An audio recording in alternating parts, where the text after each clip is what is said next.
মোহাম্মদ সুমন সরকার উল্লাপাড়া থানার পৌরসভাধীন ঝিকিরা ২ নম্বর ওয়ার্ডের বাসিন্দা। পেশায় আমি একজন শিক্ষক। আমার ছোট ভাই মোহাম্মদ সুজন সরকার বিএনপির ছাত্র দলের রাজনীতির সাথে জড়িত থাকায় এলাকার ৩ নম্বর ওয়ার্ড কাউন্সিলর নজরুল ইসলাম লেবু, আওয়ামী লীগের কর্মী শোয়েব এবং রেফাত হোসেন রকেট বিভিন্ন সময় নানানভাবে তাকে হয়রানি করার চেষ্টা করে। এমত অবস্থায় রাজনৈতিক এই আক্রোশ ধরে গত ৩১শে ডিসেম্বর ২০২৩ তারিখে তারা আমার বাড়িতে হামলা করে আমার বাবার মাথায় রামদা দিয়ে কোপ মারে এবং সেক্ষেত্রে আমার বাবাকে বাঁচানোর জন্য যখন আমার ছোট ভাই এগিয়ে যায় তখন তার চোখটা ছুরি দিয়ে আঘাত করে উপরে তুলে ফেলা হয়। এই ঘটনার প্রেক্ষিতে যখন আমরা মামলা দায়ের করি উল্লাপাড়া আমলি আদালতে, মামলার নাম্বার ছিল JR ৫২৪। সেই মামলাটা যখন পুলিশ তদন্ত করে চার্জশিট পাঠায় এবং চার্জ গঠন হয়, এমত অবস্থায় তৎকালীন সংসদ সদস্য শফিকুল ইসলাম শফির নেতৃত্বে নজরুল ইসলাম লেবু ৩ নম্বর ওয়ার্ড কাউন্সিলর এবং তৎকালীন ওসি সিদ্দিকুর রহমান আসিফ এবং SI গোলজার আমাদেরকে মীমাংসা প্রলোভন দেখিয়ে থানায় নিয়ে যাওয়ার পরে আমাদেরকে প্রেশার ক্রিয়েট করে মামলাটাকে প্রত্যাহার করার জন্য। আমরা যখন মামলাটা প্রত্যাহার করতে না চাই তখন আমাদের কাছ থেকে ১ লক্ষ টাকা চাঁদা দাবি করে এবং চাঁদা দিতে অস্বীকার করলে তারা আমাদের ৩৬ ঘন্টা থানায় আটক রেখে দেয় এবং আমাদেরকে একটি মিথ্যা মামলায় জড়িয়ে আদালতে প্রেরণ করে। যে মিথ্যা মামলার থানার মামলা নাম্বার ছিল 22/24 এবং JR মামলা নাম্বার 174/24। প্রিয় সাংবাদিক ভাইরা, আমার ছোট ভাই মোহাম্মদ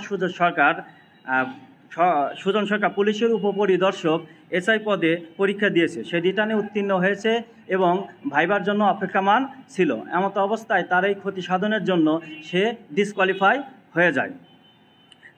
আমরা এখন এই মিথ্যা মামলার প্রতিকার চেয়ে একটি মামলা দায়ের করতে চাচ্ছি এবং আমরা সঠিক বিচার দাবি করতেছি। আমরা সঠিক বিচারের এবং সঠিক প্রতিকার চাচ্ছি।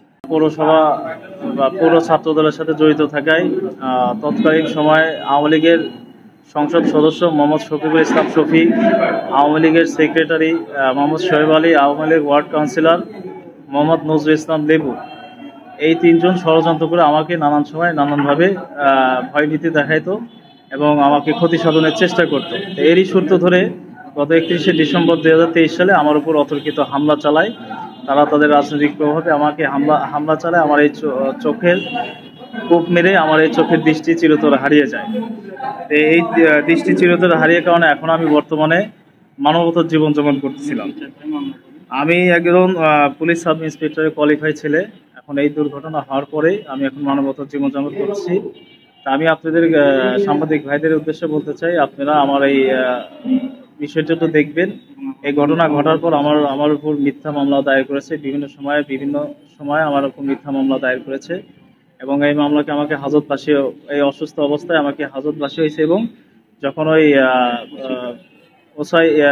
SI হচ্ছে গোলজার হোসেন আর ওসি সিদ্দিকুর রহমান, উনি আমাকে যখন চালান দেয় তখন আমার এই অসুস্থতার সার্টিফিকেটও দেখায় নাই। আমাকে আমার ছবি গোপন করে ছবি হাইট রেখে আমাকে চালান দিয়েছে, অসুস্থতাও দেখায় নাই।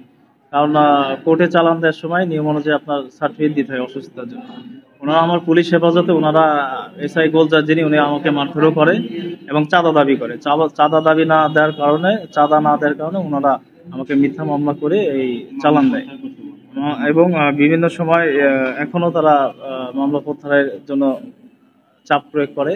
আমি আপনাদের কাছে একটা রিকোয়েস্ট, ভাই আমি খুবই ক্ষতিগ্রস্ত, আপনারা এই বিষয়টা দেখবেন এবং আমি যেন এটার কোনো প্রতিকার পাই, এই বিষয়ে আপনারা একটু সুষ্ঠু তদন্ত। আমি চাই যে এই যে মিথ্যা মামলাটা দায়ের হয়েছে এটা একটা সুষ্ঠু তদন্ত হোক এবং এটা তদন্ত হলেই বেরিয়ে আসবে যে আসলে আমি সম্পূর্ণ আমার উপর খুবই অন্যায় অবিচার হয়েছে এবং তারা ক্ষমতা থাকাকালীন সময়ে যতটুকু সর্বোচ্চ ক্ষমতা তারা প্রয়োগ করে আমার এই ক্ষতি সাধন করছে।